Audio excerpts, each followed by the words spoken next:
मो समस्त लुलु परिवार सदस्य मानकु स्वागत जनाऊँगी मो प्रिय ग्राम जन्नीखुदा माटी को।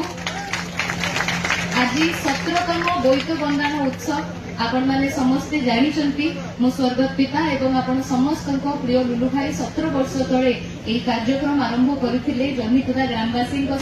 এই अंचल आम संस्कृति आम परंपरा केमिति आगकु बढ़ी पारिबा से उद्देश्यर सह एवं प्रति वर्ष आपण माने समस्ते बहुत स्नेह श्रद्धा और आग्रहर सह आसिकी এই कार्यक्रम रे जोग दियंती एवं प्रति वर्ष परी এই वर्ष मध्य लुलु परिवार तरफ एवं आपण को এই झियो उपासना तरफ आपण मानक पई এই कार्यक्रम এই मनोरंजन रो कार्यक्रम सांस्कृतिक कार्यक्रम होची गोटे छोटिया उपहार आपण मानक पाखरे मु जेंति कहि आसीछि मु चिर ऋणी ही रहिबी आ एई वर्ष आहुरी स्टेशन मो पई आपण माने मते जो स्थान को पहुंचैचंती जेते मात्रा रे आशीर्वाद देइचंती आपण मानक प्रति बहुत कर्तव्य अछि से सब आभास अछि किंतु आज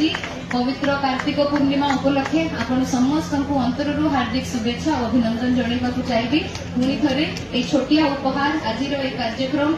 आपण समस्त अधिक किसी कहवाकू चाहिए ना आपण मैंने बहुत समय हेलानी आसीचंती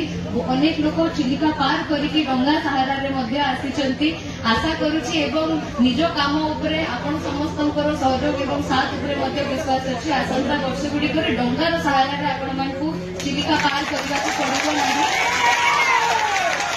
जेंति आपण माने आशीर्वाद करी आसीचंती जेंति आपण माने साहस देई आसीचंती सेही साहस नै कि ब्रह्मगिरी पाई कृष्ण प्रसाद पाई ए अंचल पे बहुत बड़ स्वप्न देखिकी आसीथिली सेही स्वप्न आपण निश्चित भाबरे पूर्ण हो आज शेषरे पुणी थे अधिक किसी कहवाकू चाहिए नहीं आज बहुत मान्यगण्य कलाकार माने समस्ते आसीचंती आम जन्नीखुदा आम कृष्ण प्रसाद माटी को आपण समस्त मनोरंजन पाई आपण समस्ते बहुत समय अपेक्षा कर बसी कार्यक्रम खूब शीघ्र आरंभ हम शेष में पुणी थे आपण समस्त को बहुत बहुत धन्यवाद। जय जगन्नाथ।